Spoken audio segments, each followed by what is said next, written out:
12ஆம் வகுப்பு கணிதம் அலகு 10 சாதாரண வகைக்கெழு சமன்பாடுகள் பயிற்சி 10.6 4ஆம் கணக்கு பார்க்கலாம்.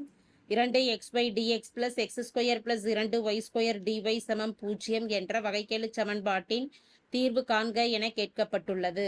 வினாவில் கொடுக்கப்பட்டிருக்கக்கூடிய வகைக்கெழு சமன்பாட்டில் dx/dy அல்லது dy/dxக்கு மாற்றி அமைச்சு தீர்வு கணக்கிடணும். வகைக்கெழு சமன்பாடானது 2xy பெருக்கல் dx + x² + 2y² dy = 0 ஆகும். இதில் x உறுப்பு மட்டும் இடதுபுறம் இருக்கட்டும். dy உறுப்பு வலதுபுறம் கொண்டு போகிறப்ப -(x² + 2y² பெருக்கல் dy). dx dy வலதுபுறம் இருந்து இடதுபுறம் வகுத்தல்ல கொண்டு வந்துடுற dx/dy. 2xy வலதுபுறம் போகிறப்ப வகுத்தல்ல வந்துன்னா -(x² + 2y² வகுத்தல்ல 2xy என அமைகிறது. நம்ம இங்கே மதிப்புகளை பிரதியிடுவதற்காக என்ன செய்யலாம்னா, எதுக்கு y(x) dx/dyன்னு இருக்கிறதுனால எக்ஸுக்கு பதிலாக vyன்னு பிரதியிடுவோம். அப்போ x/yக்கு பதிலாக vன்னு கொடுக்குறோம். இப்போ சார்பில் நமக்கு x/y என அமைய வேண்டும். அப்போ x/y வேணுங்கிறதுனால சுருக்கியிருக்கக்கூடிய சமன்பாட்டில் y² பொதுவாக வெளியில் எடுக்கலாம் தொகுதியில். இப்போ -y² சமம் x²/y². பெருக்கல்ல இருக்கிறது, நான் பெருக்கல்ல இருக்கக்கூடியதை வெளியிலையும் வகுத்தல்ல இருக்கக்கூடியதை உள்ளாரையும் வச்சிடறோம். +2 என அமையும். பை பகுதி மதிப்பு 2xy. ஒரு y கேன்சல் ஆயிடுச்சுன்னா மீதம் ஒரு y இருக்கும். மதிப்புகளை பிரதியிடுவதற்கு சுலபமாக என்ன செய்யலாம்னா -(x²/y² + 2y)(y⁻1னா மதிப்பு y, அந்த y ஆனது கீழே வரப்ப வகுத்தல்ல எழுதிக்கலாம். இப்போ 2x/y என எழுதிடலாம். இனி எடுக்கக்கூடிய மதிப்பு என்னது? இதை சமன்பாடு 1ன்னு வச்சுட்டு சமன்பாடு 1 x = vy என்க.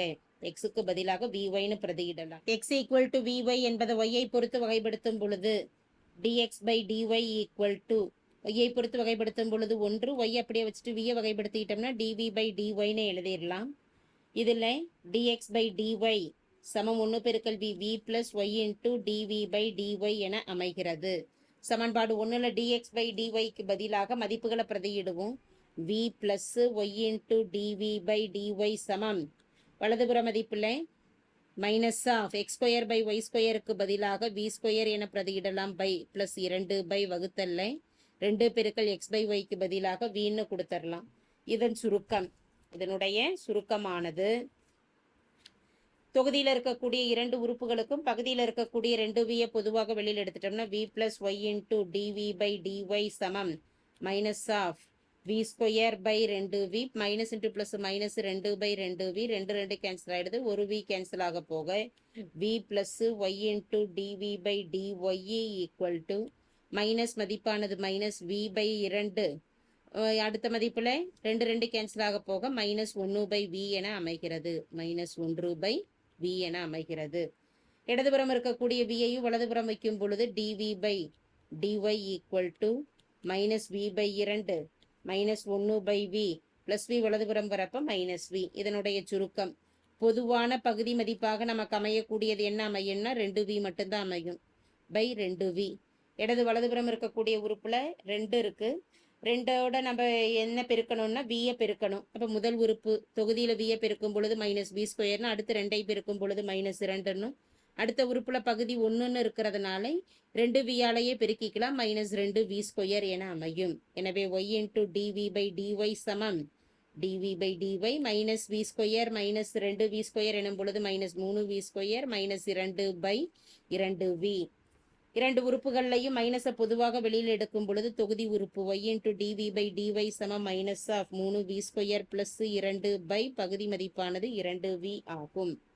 y மற்றும் v உறுப்புகளை தனித்தனியாக பிரித்து எழுதிட்டோம்னா 2v நமக்கு மேலே பகுதிக்கு வந்துடும். 3v² +2 ஒரு dv y/dy வலதுபுறம் போகிறப்ப dy/yன்னு எழுதிக்கலாம். இருபுறமும் தொகைப்படுத்தலாம். தொகைப்படுத்தும் பொழுது 3v² +2 என்ற பகுதி மதிப்பின் வகையீடானது மேலே தொகுதியில் இருந்ததுன்னா அதை நம்ம log ஆஃப்னு வச்சு பகுதியை எழுதிக்கலாம். 3v² வகையீடு v²க்கு 2v, அது ஒரு 3ஆன பெருக்கி இருக்குது. அடுத்த உறுப்புல +2 என அமைந்துள்ளது. 2 என அமைந்துள்ளது. 2ங்கிற மாறிலி 0 ஆயிடும். எனவே 6vன்னு மட்டும் வந்தால் போதும்.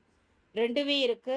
6v வேணும்னா ஒரு 3ஆல நம்ம பெருக்கிக்கலாம் இருபுறமும். சமன்பாட்டோட இரண்டு புறமும் 3ஆல பெருக்கும் பொழுது 2 பெருக்கல் 3 6v/3v² + 2 dv. அதே 3ன்னு பெருக்கும் பொழுது -3 பெருக்கல் இன்டெக்ரல் dy/y. இந்த மதிப்பை எப்படி எழுதலாம்னா log ஆஃப் 3v² + 2 மடக்கை மதிப்பு, அதாவது மாடுலஸ்ல எழுதலாம். -3 1/yக்கு தொகையீட்டு மதிப்பு log y plus log c ஆகும். -3 log yன்னு இருக்கு. -3 நம்ம அடுக்குக்கு உயர்த்தும் பொழுது log of 3v² + 2 log of yன் அடுக்கு -3 + log c. பெருக்கல் விதியை பயன்படுத்தி வலதுபுறம் எழுதிட்டோம்னா இரண்டு உறுப்புகளையும் பெருக்கல் எழுதிக்கலாம். b²க்கு பதிலாக x/yன்னு பிரதியிடும் பொழுது x² + y² + 2 log of y⁻³ பெருக்கல் c ஆகும். மடக்கையை கேன்சல் பண்றதுக்கு எக்ஸ்பனன்ஷியல் எடுக்கணும் இருபுறமும். அடுக்கு குறிக்கு உயர்த்திட்டோம் அப்படின்னா சமன்பாடானது 3x² y² + 2 RHSல y⁻³ பெருக்கல் c.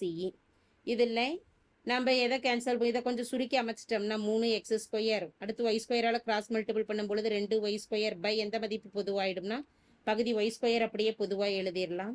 CE y⁻³ என்பது கீழே பகுதிக்கு வரப்ப +y³ என அமையும். இடதுபுறமும் வலதுபுறமும் பகுதி மதிப்புகளில் ஒரு y² கேன்சல் ஆயிடுச்சுன்னா y³ ஒரு 2y போயிடுச்சுன்னா மீதம் 1y இருக்கும். எனவே 3x² + 2y² சமம் வலதுபுற மதிப்பு c/y³ இருக்கு. அப்போ மதிப்பு என்னதுன்னா y c/y என அமையும். y இடதுபுறம் கொண்டு வந்துட்டோம்னா y × 3x² + 2y² சமம் c. அப்போ c தேர்ஃபோர் தேவையான சமன்பாடு y ஏது உள்ளார பெருக்கிக்கிட்டோம்னா 3x² y + 2y² × 1 எனும் பொழுது y³ சமம் c என்பது தேவையான தீர்வு ஆகும். தேங்க்யூ.